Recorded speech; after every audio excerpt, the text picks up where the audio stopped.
Mr. Chairman. Thank you, Madam Secretary. Appreciate you being here to testify today.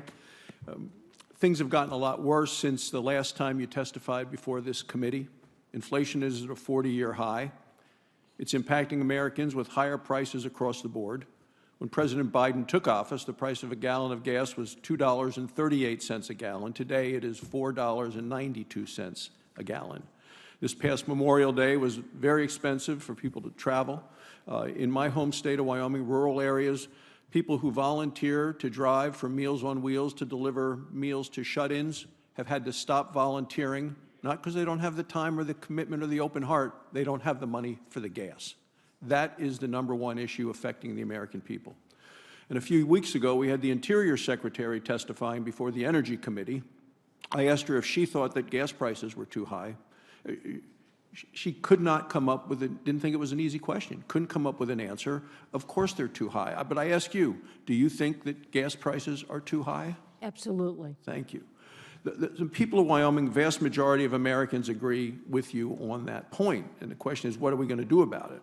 Well, in your fiscal year budget and revenue proposals, as part of the proposed tax hikes, you specifically target U.S. energy production with tax hikes. On top of your tax hikes, the administration is doing everything it can to end oil and gas exploration and production on federal lands. Just last week, the administration announced a sue and settle agreement with environmental extremists, which calls into question millions of acres of oil and natural gas leases in the West, including 2,000 leases, specific leases in my home state of Wyoming. Some of these leases have been let 2015 all the way up through the end of the last administration. The president had his op-ed in the Wall Street Journal, talked about gas prices, said, well, we need to take every practical step to make things more affordable. But it seems to me tax hikes and other decisions like this are not going to help and are actually going to make matters worse. Making it more expensive to produce American energy would simply lead to higher prices for consumers. And once that energy is produced, it needs to be transported to refineries and eventually to gas stations. Well, pipelines are an important piece of that transportation. But on CNBC last week, you specifically suggested pipelines don't matter. On one hand, both you and the president say gas prices are too high, to which I agree. But on the other, you are targeting American energy with taxes, and that's going to result in higher costs for Americans. So since you agree the prices are too high, can you please explain the inconsistencies with the policies of the Department of Treasury and the administration?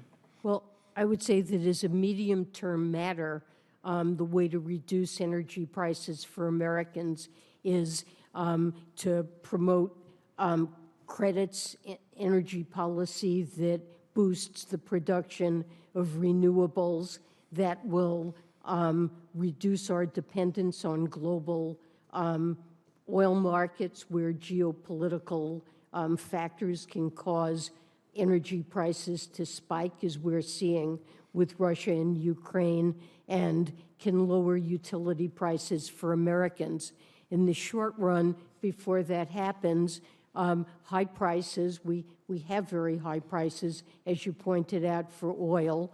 I believe that producers are sitting on 37 million acres of land under lease from which they can drill and produce additional oil, and high prices are a motivation to do that. So we do need additional oil.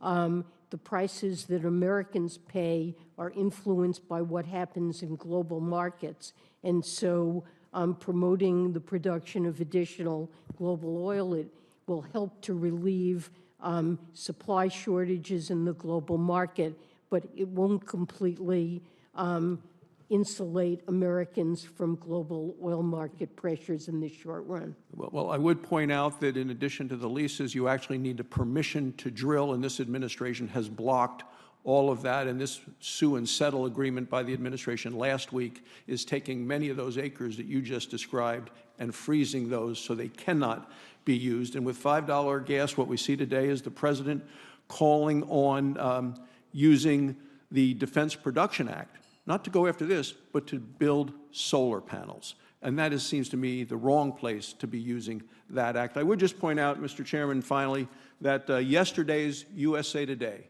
front page story, picture, Madam Chairman, of you, Madam Secretary, you and the President of the United States. Yesterday's USA Today, headline, "Small Risk of Inflation Swelled to a Global Threat." Underneath, White House waved off economists' warnings, and they quote you from ABC, March of 2021, "Is there a risk of inflation?" You responded, "I think there's a small risk." This is with regard to signing the American Rescue Plan. You say, "and I think it's manageable." Given that, it makes me wonder why Americans should put any confidence in your pronouncements and decisions and recommendations today. Thank you, Mr. Chairman. Thank my colleague.